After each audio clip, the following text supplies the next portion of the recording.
The question that some women keep raising on the campaign trail, I'm thinking of Elissa Slotkin, who's running for Senate in Michigan, Liz Cheney, who's been campaigning for Harris, is this idea that there is a secret vote of women, right, who are not willing to say to their husbands, to their families, that they're going to go and vote for Harris. There was an exchange between Charlie Kirk, or I should say both Charlie Kirk and Jesse Waters, who's a Fox News host, out there talking about this potential phenomenon. Let's watch what each of them had to say. It is the embodiment of the downfall of the American family. She's coming in with her sweet husband, who probably works his tail off to make sure that she can go, you know, and have a nice life and provides for the family. And then she lies to him saying, oh, yeah, I'm going to vote for Trump. And then she votes for Kamala Harris as her little secret in the voting booth. And if I found out Emma was going into the voting booth and pulling the lever for Harris, that's the same thing as having an affair. That violates the sanctity of our marriage. Yes. What else is she keeping from me? Exactly. What else has she been lying about? There's a lot there. Basically, I'd love to find out what his wife actually thinks there. But this is also the kind of framing that the Harris team seizes on to kind of try to say to women, these people don't take you seriously.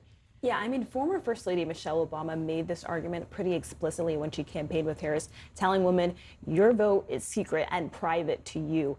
And I think we've seen Harris really appeal to Republican women. She's even talked about having conversations with Liz Cheney about abortion, someone who is staunchly pro-life, and saying she did not intend for some of the consequences that we're seeing, particularly in the South, where women are not able to seek emergency care. And we've seen the Harris campaign really have these ads of heartbreaking stories of people who needed this emergency care and weren't able to have it, in some cases, those women dying. One of the things that is happening, the Harris campaign and their surrogates are putting out these ads that are basically talking to women, and they're saying to them, hey, you don't have to tell your husband what you're doing in the ballot box. You don't have to say anything at all. You can just go in there and do what's right for you and yourself and your daughter and your mother or whoever. And here is the response from Charlie Kirk, who is a pretty loud voice in conservative circles, to that line of commentary toward women in this race.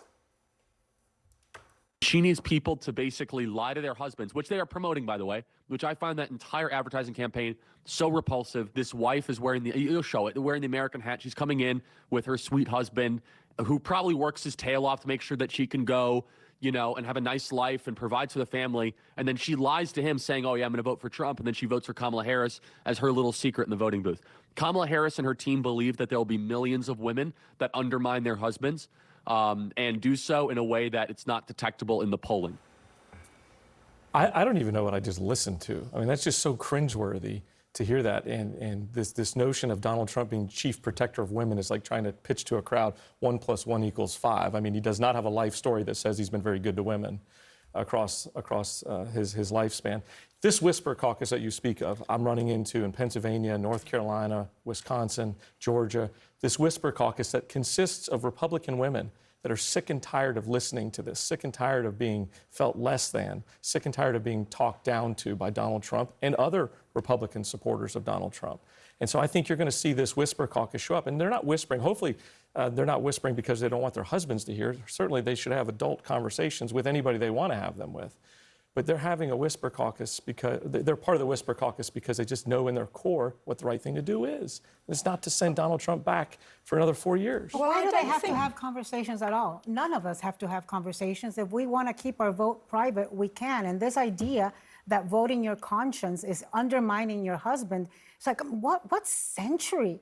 What decade? What Leave It to Beaver are they stuck in? It's cringeworthy. I've heard people on the other side say the same thing, that you're going to see men voting for Trump and not telling their wives. I think the whole thing is it's all fine. Yeah. Everyone has a right to do that. I want to make 2 points, though, in defense of what Trump is saying here. One is that if you play the full clip, at the end, he says, and I'm going to defend men, children, and everybody.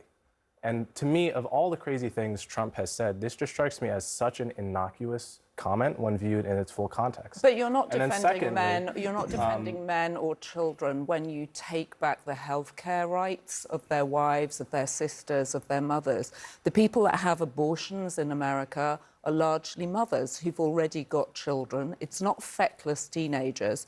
And if you take back their rights, which Anna was correct at the beginning of the show to say has actually happened, the people you are hurting are American families, the very people that the Republicans are claiming to support. That's a fine and separate point, but it's not Well, it's a justification utterly irrelevant. It's for utterly twisting irrelevant. for twisting what he's saying here. But you're as a not. But somehow my point is, you're not misogynist comment. protecting. You're not protecting fathers. You're not protecting brothers or sons by failing to protect their mothers, their sisters, their wives. I'm sure Michael. But how are you?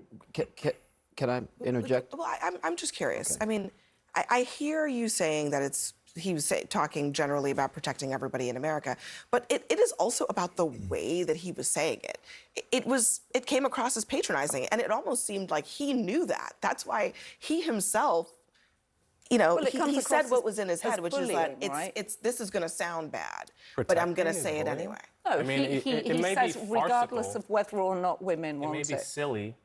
I don't see how it reflects a hatred of women, which is what Look, I take misogyny to. What women want is respect, equality, opportunity. Healthcare. We want healthcare. We want the ability to decide our lives and our bodies for ourselves, not to be imposed by Donald Trump. These are all fine points, but I don't think it justifies twisting what he said here. I'm not certain it twisted the part of the quote, as I remember it, where he said, even if they don't want me to. Mm-hmm. Right? I think that's the part that just stepped on that. What do you think he meant by that? I think he meant exactly what he said. Even if they don't want, why should somebody have to accept Donald Trump's protection if they don't want to? If they don't see him as being their protector, if they don't see them aligned with you don't get to create a problem and then pretend you come out like a knight in shining armor with a solution. He made the problem of Dobbs. Women are dying. We're not making this up. Women are afraid. Doctors are afraid to treat them. This is happening all over America. It's happening in Texas. It's happening in my state of Florida. It's happening in so many different states. And so you are not protecting women when you are putting their lives at risk, when women have died because of what you did. If people care about protecting women, why doesn't someone ask Kamala Harris about the accusations against her husband of physically assaulting his ex-girlfriend? Oh, for the love of God. I'm not even going to answer that. It's not a legitimate question? We're talking about protecting women. Why don't we ask Donald Trump about the accusations against him for sexual assault and rape? Here's what I'll say about and who's running? Coleman. The Doug Emhoff and the campaign have categorically denied it. The accuser also is not named, so we don't know who this person is. So there's that as well. But on the issue of abortion, this did come up in a recent interview with J.D. Vance. He was with Joe Rogan on the podcast, and Rogan asked him about, the idea of abortion laws punishing women for going across state lines to seek abortions. And here's what he said.